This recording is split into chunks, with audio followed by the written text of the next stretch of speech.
तर अमेरिकामा जुन एक हप्ता अगाडि ठुलो भुइँचालो आयो, माने आतंककारी हमला पनि एकैपटक भएको स्थिति र अमेरिकाले नेपालले पनि केही सहयोग गर्नु पर्यो भन्ने खालको माने माग गरेर राजदूत आएका थिए। नेपाल सरकारको तर्फबाट 50 करोड डलर माने सहयोग दिने कुरामा हामीले वचनबद्धता प्रकट गरिसकेका छौँ। यो क्लिप आजभन्दा 15 वर्ष अगाडि मनोज गजरेलले निकाल्नु भएको फोटोकपी नामको गाई जात्रा कमेडीको हो, जसमा 10 वर्षमा नेपाल कति विकसित भयो भनेर कल्पना गरिएको थियो। कमेडी भिडियो भएकोले सटायर त थियो नै, तर त्यसमा एउटा मेन पोइन्ट चाहिँ 10 वर्षकै लागि स्थिर सरकार थियो र प्रधानमन्त्री प्रचण्ड नै। तर दुर्भाग्य यो भिडियोको 15 वर्षमा सरकार 13 चोटि चेन्ज भइसक्यो र यो फेरि एकचोटि चेन्ज हुँदैछ। लास्ट टाइम किन सरकार चेन्ज भएको थियो भन्ने कुरा थाहा नपाउँदै फेरि एकचोटि सरकार चेन्ज हुँदैछ। नेपालको 3 ठुला दलको 3 शीर्ष नेताको यो दिक्कलाग्दो म्युजिकल चेयरले फेरि अर्को एउटा टर्न लिएको छ। अहिलेको अवस्थामा सरकार नेतृत्व गरिरहेका पुष्पकमल दाहाल प्रचण्ड अब केही दिनका मात्र प्रधानमन्त्री हुन्, तर नेपालको राजनीतिमा एकपछि अर्को यति छिटो घटनाक्रम चेन्ज हुँदैछ कि त्यो सबै ट्र्याक गर्न नै गाह्रो हुँदैछ। इनफ्याक्ट 79 सालको चुनाव भएको 1.5 वर्ष मात्र हुँदैछ, तर चुनाव पछि मात्रै हामीले 4 वटा फरक गठबन्धन वा पार्टनरशिप देखिसक्यौं। अन एभरेज हरेक 4.5 महिनामा एउटा नयाँ गठबन्धन। 79 सालको चुनाव लड्न पहिलो गठबन्धन बनाएका नेपाली कांग्रेस र माओवादी एकतिर भएका थिए र अर्कोतिर चुनाव लड्न एमाले र राष्ट्रिय प्रजातन्त्र पार्टी राप्रपा एकतिर भएका थिए। चुनावमा 88 सिट ल्याएर कांग्रेस सबैभन्दा ठुलो दल बन्यो, एमाले दोस्रो र माओवादी तेस्रो। ठुलो पार्टीको नेताको हिसाबले शेरबहादुर देउवाले प्रधानमन्त्रीको पद त दाबी गर्ने नै भए, तर प्रचण्डको अरु केही नै प्लान थियो। कांग्रेसले आफू प्रधानमन्त्री हुनुपर्छ भन्ने कुरा नमानेपछि माओवादीले अब एमालेसँग गठबन्धन बनायो। भर्खर चुनावमा एक अर्काको विरुद्ध लडेका अब साथी बन्न पुग्दै थिए। एमाले पनि आफूले चाहेको मन्त्री, राष्ट्रपति र सहमुख पाउने भएपछि खुसी नै भएको थियो। जम्मा 32 सिट ल्याएको तेस्रो ठुलो दल माओवादीले सरकारको नेतृत्व गर्दै थियो। यो दोस्रो गठबन्धन थियो। डेमोक्रेटिक प्रोसेसमा माइनोरिटी गभर्नमेन्ट बन्नु कुनै पनि ठुलो कुरा होइन, सबै ठाउँमा भइरहेको कुरा हो। तर मेन इस्यु के हो भने जतिवटा गठबन्धन बने पनि, जो सरकारमा गए पनि कसैलाई पनि कसैमाथि विश्वास नै छैन। पुरानो भागबण्डा अनुसार राष्ट्रपति एमालेको हातमा आउनुपर्ने थियो, तर राष्ट्रपति र सहमुख दुवै एमालेको हातमा जाने हो भने अरू पार्टीलाई पक्का पनि पछि असर पर्न सक्नेवाला थियो। त्यसैले राष्ट्रपति चुनावमा प्रचण्डले कांग्रेसको तर्फबाट रामचन्द्र पौडेललाई राष्ट्रपति बनाउने भनेपछि एमाले सरकार छोड्यो र कांग्रेस र माओवादीको फेरि एउटा नयाँ गठबन्धन बन्यो, तेस्रो गठबन्धन बन्यो। प्रधानमन्त्री चाहिँ प्रचण्ड नै रहिरहे। लगभग 1 वर्ष यो गठबन्धन चलेपछि 4 महिना अगाडि फेरि यो गठबन्धन तोडियो र फेरि पनि एमाले र माओवादीले चौथोचोटि नयाँ गठबन्धन बनाए र फेरि अहिले माओवादी र कांग्रेसले फेरि एकचोटि गठबन्धन बनाउने भन्दा भन्दै यस्तो भयो जुन सायद हामी कसैले पनि सोचेका थिएनौं। कांग्रेस र एमाले मिलेर नयाँ राष्ट्रिय सरकार बनाउने, नयाँ गठबन्धन बनाउने घोषणा गरे। देशका 2 ठुला दल एक ठाउँमा आएपछि प्रचण्डको सरकार गिर्ने निश्चित नै छ। त्यसैले एमाले र कांग्रेसले प्रचण्डलाई राजीनामा देऊ भन्दैछन्। त्यसमा प्रचण्ड पनि बरु संसदमै विश्वासको मत लिन्छु, राजीनामा दिन्न भन्दैछन्। झट्ट हेर्दा राजनीतिक स्वार्थ र पदको लागि मात्रै बारम्बार गठबन्धन चेन्ज भएको देखिँदैछ। तर यसका भित्र धेरैवटा कुराहरू भएका छन् जुन सायद अलि बढी हाइलाइटमा पनि आउनुपर्ने थियो। भिडियोमा अगाडि बढ्न अगाडि यदि हजुरहरूलाई नेटफ्लिक्समा मुभी हेर्न, गेमिङको लागि वा म्युजिक सुन्नको लागि राम्रो अडियो क्वालिटी भएको र गुड प्राइसको एयरबड्सको खोजीमा हुनुहुन्छ भने अल्टिमा लाइफस्टाइल्सको युजरहरूले अति नै मन पराउनु भएको एटम सिरिजको नयाँ एटम 720 वायरलेस एयरबड हजुरहरूको लागि पर्फेक्ट चोइस हुन सक्छ। इन्भाइरोमेन्ट नोइज क्यान्सलिङ फिचर सहित एकचोटिको चार्जमा 6 घण्टासम्मको प्ले टाइम दिने यो एयरबड्स तपाईको कुनै पनि iOS, एन्ड्रोइड अथवा माइक्रोसफ्ट डिभाइसमा कनेक्ट गरेर सुन्न मिल्छ।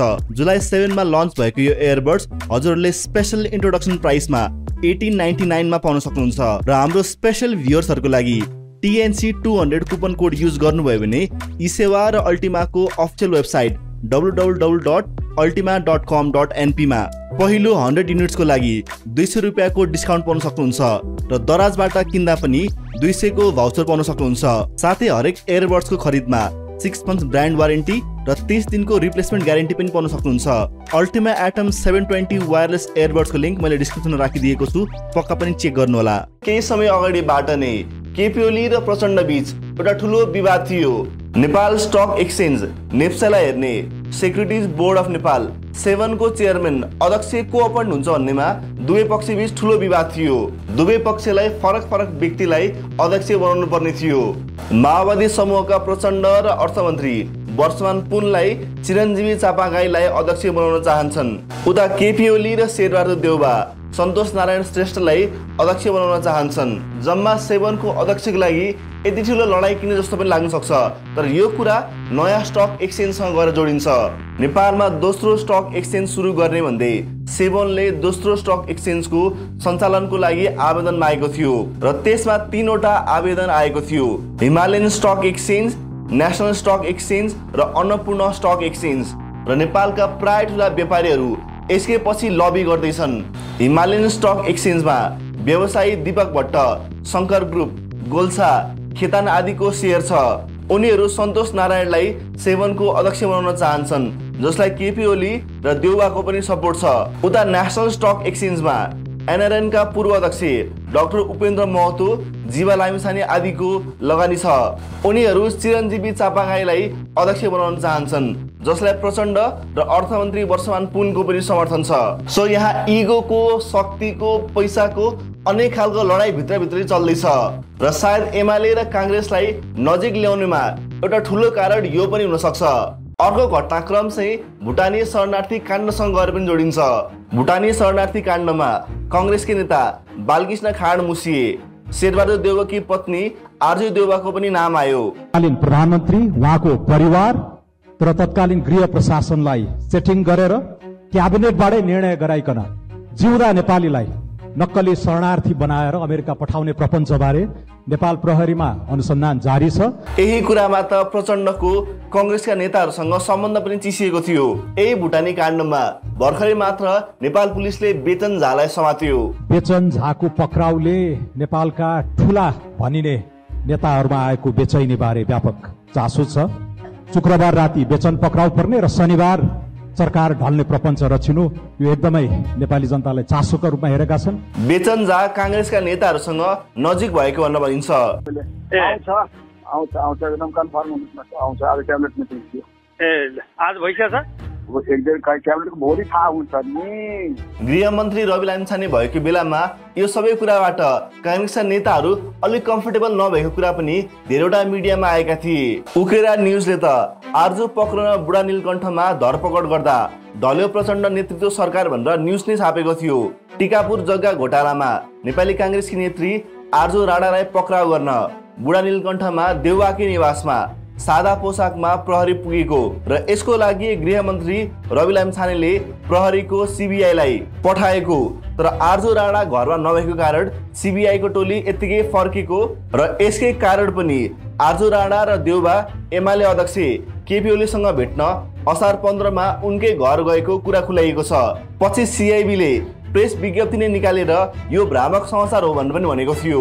र यो हाम्रो सबै घटनाक्रममा असार 15 एकदमै महत्त्वपूर्ण पनि छ, किनकि असार 15 गते 81 काङ्ग्रेसका नेता शेरबहादुर देउबा केपी ओलीलाई भेट्न उनकै निवास पुगेका थिए। यो सामान्य भेटघाट मात्र भने पनि भित्रभित्र के हुँदैछ त्यसको कुरा प्रचण्डले पनि थाहा पाइसकेका थिए। प्रचण्डले केपी ओलीलाई भेटेरै तपाईँ नै अबको प्रधानमन्त्री गर्नुहोस्, यही गठबन्धनलाई कन्टिन्यू गर्नु भनेर प्रस्ताव पनि गरेका थिए र यसको केही घण्टामा नै काङ्ग्रेसका देउबालाई पनि सन्देश पठाएर माओवादी, काङ्ग्रेस र राष्ट्रपा मिलेर नयाँ गठबन्धन गरौँ, देउबालाई प्रधानमन्त्रीको पद पनि प्रस्ताव गरेका थिए। सो प्रचण्डले लगभग एकैचोटि एमाले र काङ्ग्रेस दुवैलाई अफर चाहिँ गरेका रहेछन्। पछि बिस्तारै सबै कुराहरू खुल्दै आयो। प्रचण्डको भारत भ्रमणको चक्करमा उनले दिल्लीमा भनेका रहेछन् एमालेसँगको गठबन्धन त केही दिनको मात्र हो, केही परिस्थितिवश यो गठबन्धन गर्नु परेको, फेरि पनि काङ्ग्रेससँगै गठबन्धन गर्ने हो। सो भित्रभित्रै कुन स्केलमा राजनीति चल्दै थियो, कुन लेभलको मिसट्रस्ट हुँदै थियो त्यो कुरा त सबै नेतालाई प्रश्न नै थाहा थियो। एमाले र काङ्ग्रेस सधैँ एकअर्का विरुद्ध लडिराख्ने र बीचमा प्रचण्डले पालै पालो एउटासँग मिल्दै अर्कोसँग छुट्टिँदै आफूलाई फाइदा लिइरहेको कुरामा त एमाले र काङ्ग्रेस दुवैलाई पनि दिक्क लागेकै थियो। सो उनीहरू नै मिलेर अब राष्ट्रिय सहमतिको सरकार बनाऊ, हामी नै सरकार नेतृत्व गरौँ भनेपछि प्रचण्ड साइडमा लागे। सधैँ गठबन्धन चेन्ज हुँदा फाइदा नै भएको प्रचण्डलाई यसपालि आफैले खनेको खाल्टोमा आफै परेको जस्तो हुँदैछ। अहिलेको एमाले र काङ्ग्रेसको सहमति अनुसार 18 महिनाको लागि केपी ओली र शेरबहादुर देउबा प्रधानमन्त्री हुने। केपी ओली चौथोचोटि प्रधानमन्त्री बन्दैछन् र देउबा छैटौँचोटि। काङ्ग्रेसले गृह मन्त्रालय सहित 10 वटा मन्त्रालय लिने र एमाले अर्थ मन्त्रालय सहित 9 वटा। एमाले र काङ्ग्रेसले नयाँ गठबन्धन किन बनाउनु पर्यो भनेर सोद्धा संविधान संशोधन गर्नु परेकोले यस्तो अवस्था आएको भनेर भनिरहेका छन्। निर्वाचन प्रणालीमा सुधार, प्रदेश संरचना पुनर्गठन, स्थानीय तहको सञ्चारमा सुधार सहितको प्याकेजमा एमाले र काङ्ग्रेसले एउटा सहमतिको खाको बनाएका छन्। तर मुख्य कारण चाहिँ अहिले भएको निर्वाचन प्रणालीले अस्थिरता ल्यायो। यस्तो खालको सिस्टममा कहिले पनि मेजोरिटी आउँदैन, कुनै पनि पार्टीको बहुमत हुँदैन। समानुपातिक सिस्टम रहेसम्म यसमा कसैको पनि फाइदा हुँदैन भनेर यसमा थोरै संशोधन गर्नुपर्ने छ भनेर उनीहरूले अडान लिइरहेका छन्। यसमा प्रदेशको संख्या घटाउनेदेखि 7 वटा प्रदेशको फरक प्रमुखको सट्टा 7 प्रदेशलाई एक मात्रै प्रमुख राख्ने, प्रदेशको सांसद संख्या घटाउन, समानुपातिक प्रणाली नै हटाउने समेतको कुराहरू हुँदैछ। अहिलेको व्यवस्था अनुसार टोटल सिट मध्ये 40% समानुपातिकलाई जान्छ, जुन पिछडिएको वर्ग, जाति र लिङ्गको लागि बनाइएको थियो। तर यसको मिसयुज पनि त्यही पार्टीले नै गरिरहेका हुन्। प्राय ठुलो नेताकै नजिकका परिवारका व्यक्तिहरूले समानुपातिकमा सिट पाएका छन्। पार्टीलाई पैसा दिएर सांसद बनेका घटनाहरू पनि प्रशस्तै छन्। एक हिसाबले समानुपातिकले सिटहरू बाँडियो, यसको कारणले बहुमत आएन भन्ने तर्क पनि सही नै हो। तर यसको मिसयुज पनि उनीहरू आफै नै गरिरहेका छन्। समानुपातिक सिस्टम नै रिप्रेजेन्टेसन होस्, सबै वर्गको व्यक्तिहरू आएर आफ्नो मुद्दाहरू संसदमा ल्याउन सकुन्, उनीहरूको इस्यु पनि समाधान होस् भनेर नै यो सिस्टम ल्याइएको थियो। सो एकतिर यसको मिसयुज गरेर आफ्नो स्वार्थ पूर्ति पनि गर्ने र अर्कोतिर यसकै कारणले बहुमत आएन, यसकै कारणले काम गर्न गाह्रो भयो भनेर भन्ने कुरा अलिकति न्यायसङ्गत चाहिँ लाग्दैन। अझै एमाले र काङ्ग्रेसले मिलेर के संशोधन गर्न खोजेको भन्ने प्रश्न पनि आउँछ। संविधान संशोधन गर्नको लागि संसदमा 2/3 बहुमत चाहिन्छ, जुन हाम्रो अहिले 275 सिट मध्ये 184 हुन आउँछ। तर एमाले र काङ्ग्रेसलाई जोडेर 167 सिट मात्रै हुन्छ। सो संशोधन गर्नको लागि अरु एक्स्ट्रा 15 भोट चाहिने हुन्छ। 21 सिट भएको रासपाले नयाँ सरकारमा नजाने घोषणा गरिसकेको छ। सो एमाले, काङ्ग्रेस, माओवादी र रासपा बाहेक ठुलो भनेको राप्रपासँग 14, एकीकृत समाजवादीसँग 10, जनता समाजवादीसँग 7, जनमतसँग 6 र जनता समाजवादी नेपालसँग 5 सिट छन्। बाँकी अरू सानो दल र स्वतन्त्र क्यान्डिडेटलाई मिसाउने हो भने 13 सिट हुन आउँछ। सो अरू कुनै पार्टीलाई नमिसाई एमाले र काङ्ग्रेसले संविधान संशोधन नै गर्न सक्नेवाला छैनन्। त्यसैले त्यहाँ पनि मन्त्री र अरू पदको भागवण्डा त हुन बाँकी नै छ। के मुद्दाको लागि गठबन्धन चेन्ज हुँदै हो, त्यो भ्यालिड छ या छैन, त्यो त अलि पछि कुरा भयो। तर यो गठबन्धन चेन्ज भइराख्नुले, यो म्युजिकल चेयर चलिराख्नुले सबै बीच एक किसिमको निराशा चाहिँ छाएकी हो। राजनीतिक घटनाक्रम हो, विकसित देशहरूमा पनि चेन्ज त भइराखेकै हुन्छ। सरकारहरू आउँछन् जान्छन्, नयाँ गठबन्धन बन्छन्, टुक्रिन्छन्, त्यो एकदमै सामान्य कुरा हो। तर त्यो सबैको पछाडि व्यक्तिगत स्वार्थ भन्दा पनि देशको हित चाहिँ मेन हुनुपर्ने थियो। तर विगतको गठबन्धन र सरकारहरूलाई हेर्ने हो भने प्राय राष्ट्रको हित भन्दा पनि आफ्नै व्यक्तिगत स्वार्थको मात्रै खोजेको जस्तो देखिन्छ। यसमा हामी जनता पनि अलिकति कन्फ्युज देखिन्छौँ। म एउटा सानो उदाहरण दिएर यो कुरा प्रस्तुत गर्छु। 62-63 पछि हामीले 4 वटा चुनाव गर्यौं, 2 वटा संविधान सभाको लागि र 2 वटा प्रतिनिधि सभाको लागि। र यो 4 वटा चुनावमा कुन पार्टीले कति सिट जित्यो त्यसको प्याटर्नलाई एकछिन हेरौं। 2065 मा भएको संविधान सभाको चुनावमा सबैभन्दा ठुलो पार्टी माओवादी बन्यो, जसको 601 मध्ये 229 वटा सिट थियो। दोस्रोमा 115 सहित काङ्ग्रेस र 108 सहित एमाले। यसपछिको दोस्रो संविधान सभाको चुनावमा काङ्ग्रेस 207 सिट सहित पहिलो पार्टी बन्यो, एमाले 181 सहित दोस्रो र माओवादी 82 सहित तेस्रो।